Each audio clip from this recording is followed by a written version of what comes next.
Sejam bem-vindos, amados irmãos. Estamos aqui hoje para celebrar a história e a origem do povo africano na Bíblia. Pai, sabemos que os povos africanos têm uma longa e rica história, que remonta a milhares de anos. Eles construíram grandes civilizações, desenvolveram culturas e religiões vibrantes e contribuíram significativamente para o mundo. A Bíblia nos conta sobre a história do povo africano de várias maneiras.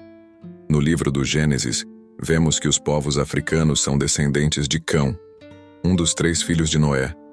Cão, por sua vez, é filho de Noé e Naamá, uma mulher africana. No livro do Êxodo, vemos que Moisés, o líder do povo de Israel, foi criado no Egito.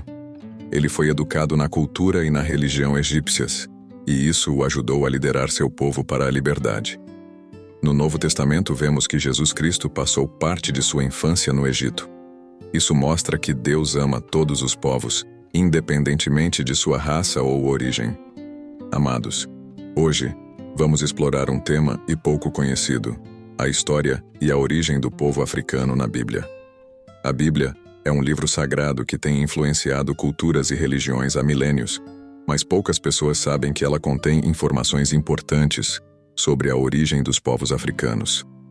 Vamos mergulhar nas Escrituras, descobrir fatos pouco conhecidos e aprender sobre os ancestrais bíblicos dos povos negros e africanos.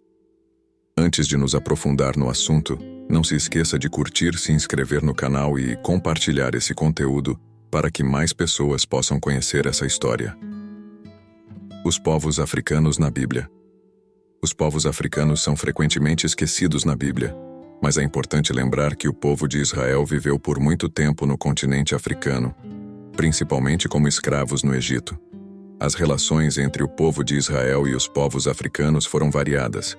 A África, especialmente a região do Egito, foi tanto um local de refúgio quanto um local de provação. O primeiro relato na Bíblia que menciona os povos africanos é sobre os filhos de Cão, que habitaram nessa região. Durante a formação do povo de Israel, os povos africanos são representados por Efraim e Manassés, filhos de José com uma mulher egípcia. Após o Êxodo, Moisés casou-se com uma mulher etíope, o que gerou repulsa em Miriam e Arão. Isso indica que a revolta de Miriam não era pelo fato da esposa de Moisés ser de outra tribo, mas sim pela sua cor de pele. Um dos momentos mais marcantes na vida de Jesus, a crucificação, teve a participação de um africano chamado Simão, o Cirineu, que ajudou a carregar a cruz. O Novo Testamento também destaca a importância dada por Deus para a evangelização dos povos africanos. A Bíblia conta com relatos significativos sobre a presença dos povos africanos na história do povo de Israel. É essencial compreender corretamente o contexto bíblico e não negligenciar a contribuição e importância dos povos africanos para a história e cultura. A partir desse encontro, a Etiópia seria evangelizada no século I, o que prova que Jesus veio para todos os povos, não apenas para os judeus.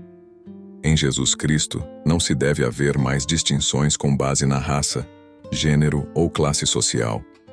Um dos pastores da igreja de Antioquia, Simeão, era negro, como mencionado no Atos 13, versículo 1. Simeão foi um dos pastores que impôs as mãos sobre Paulo e Barnabé, enviando-os como missionários ao mundo. Atos 13, versículo 3. Paulo também mencionou a mãe de Rufo, que foi uma figura espiritual para ele. Romanos 16, versículo 13.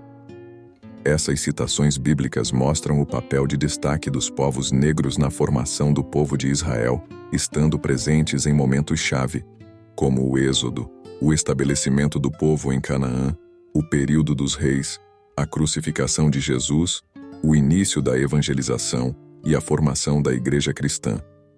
Podemos destacar 4 fases que marcaram o povo africano nas escrituras bíblicas. A primeira fase é a linhagem de Cão, que está conectada à África. A Bíblia menciona Cuxi e Canaã, que deram origem a várias nações africanas e povos do norte da África, incluindo os antigos egípcios.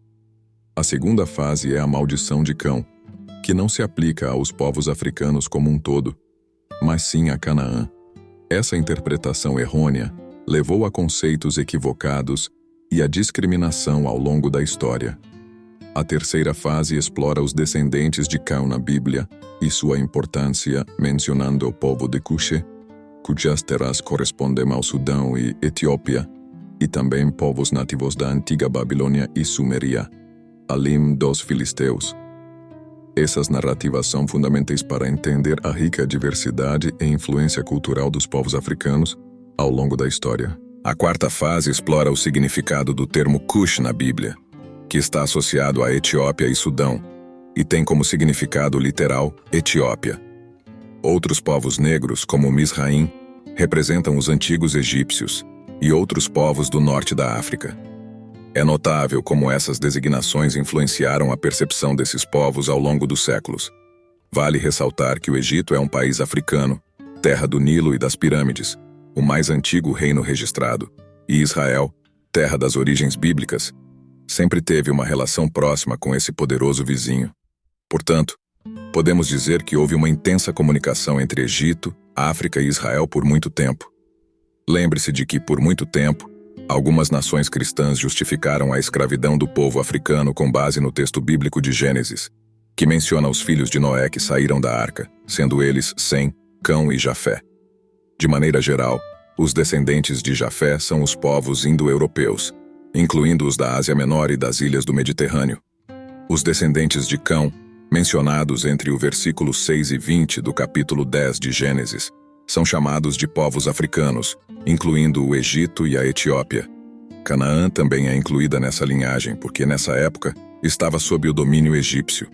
Os descendentes de Sem são os povos semitas, com exceção dos cananeus, e são os antepassados dos hebreus.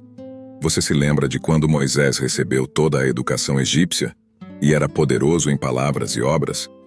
Na África, certas ocupações e profissões eram associadas a clãs e tribos específicas, que se especializavam nesses campos. Por exemplo, na Bíblia encontramos passagens como a de Lameque, que tinha duas mulheres, uma chamada Ada e a outra Sila. Ada deu à luz Jubal, pai dos que habitavam em tendas e cuidavam de rebanhos. O nome de seu irmão era Jubal, pai dos tocadores de harpa e flauta. Por outro lado, Sila deu à luz Tubal-Caim, que trabalhava com todos os instrumentos de cobre e ferro. Lembra-se de quando Jesus provavelmente passou parte de sua infância na África? Um anjo do Senhor apareceu em sonhos a José e disse-lhe para fugir para o Egito com o menino Jesus e sua mãe, para escapar de Herodes, que procurava matar o menino. Simão de Cirene, que ajudou Jesus a carregar a cruz, era africano, da atual Líbia, e tinha 2 filhos, Alexandre e Rufo, que eram próximos de São Paulo. A África teve os primeiros cristãos já no 1º século, como narrado no livro de Atos, capítulo 8, verso 26. Nesse encontro, Filipe se encontrou com um alto funcionário da rainha Candace da Etiópia, um eunuco que já sabia ler e estava em busca de entendimento da palavra de Deus. Ao percorrer a Bíblia, descobrimos fatos surpreendentes sobre a origem do povo africano e a importância de compreender corretamente o contexto e a interpretação das Escrituras. Isso é crucial para evitar estereótipos e preconceitos infundados.